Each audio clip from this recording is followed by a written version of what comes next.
സിനിമാലോകം ഏറെ പ്രതീക്ഷയോടെ കാത്തിരിക്കുന്ന ചിത്രമാണ് എമ്പുരാന്. പൃഥ്വിരാജ് സുകുമാരന് ആദ്യമായി സംവിധായകകുപ്പായമണിഞ്ഞ് 2019 പുറത്തിറങ്ങിയ ലൂസിഫറിന്റെ തുടർഭാഗമാണ് എമ്പുരാന്. 3 ഭാഗങ്ങളിലായി പുറത്തിറങ്ങുമെന്ന് അറിയിച്ച ചിത്രത്തിന്റെ ആദ്യഭാഗം ആ വർഷത്തെ ഏറ്റവും വലിയ വിജയമായിരുന്നു. ആശീർവാദ് സിനിമാസിന്റെ 25ാം വാർഷികത്തോടനുബന്ധിച്ച് ചിത്രത്തിന്റെ ടീസർ കഴിഞ്ഞ ദിവസം പുറത്തുവിട്ടിരുന്നു. ലൂസിഫർ കണ്ടത് വെറും സാമ്പിളാണെന്ന് തെളിയിക്കുന്ന തരത്തിലാണ് ടീസർ നൽകുന്ന സൂചന.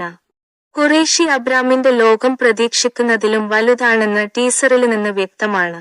കേരളത്തില് ആദ്യമായി ഒരു തിയേറ്ററില് ടീസർ ലൈവ് സ്ട്രീമിംഗ് നടത്തിയെന്ന നേട്ടവും എമ്പുരാനാണ്.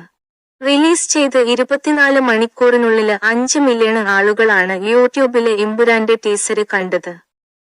എന്നാല് മലയാളത്തിലെ ഏറ്റവുമധികം ആളുകള് കണ്ട ടീസർ എന്ന നേട്ടം സ്വന്തമാക്കാന് എമ്പുരാന് സാധിച്ചില്ല എന്നതാണ് ആരാധകരെ ഞെട്ടിച്ച വസ്തുത.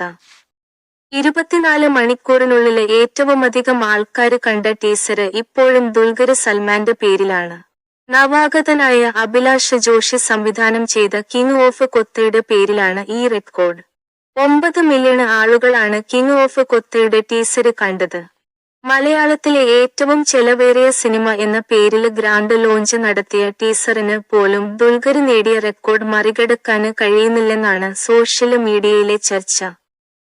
എന്നാല് 24 മണിക്കൂറിനുള്ളിൽ ഏറ്റവുമധികം ലൈക്ക് കിട്ടിയ ടീസർ എന്ന നേട്ടം എമ്പുരാന് സ്വന്തമാക്കി.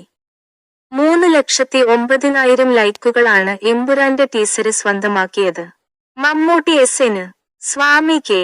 മധു കൂട്ടുകെട്ടില് പുറത്തിറങ്ങിയ CBI 5ന്റെ ടീസർ നേടിയ റെക്കോർഡ് മറികടന്നാണ് എമ്പുരാന് ഒന്നാമതെത്തിയത്. 3,08,000 ലൈക്കുകളാണ് CBI 5ന്റെ ടീസർ നേടിയത്. കൂടുതൽ മീഡിയ വാർത്തകൾക്കായി ഈ ചാനൽ ഫോളോ ചെയ്യൂ.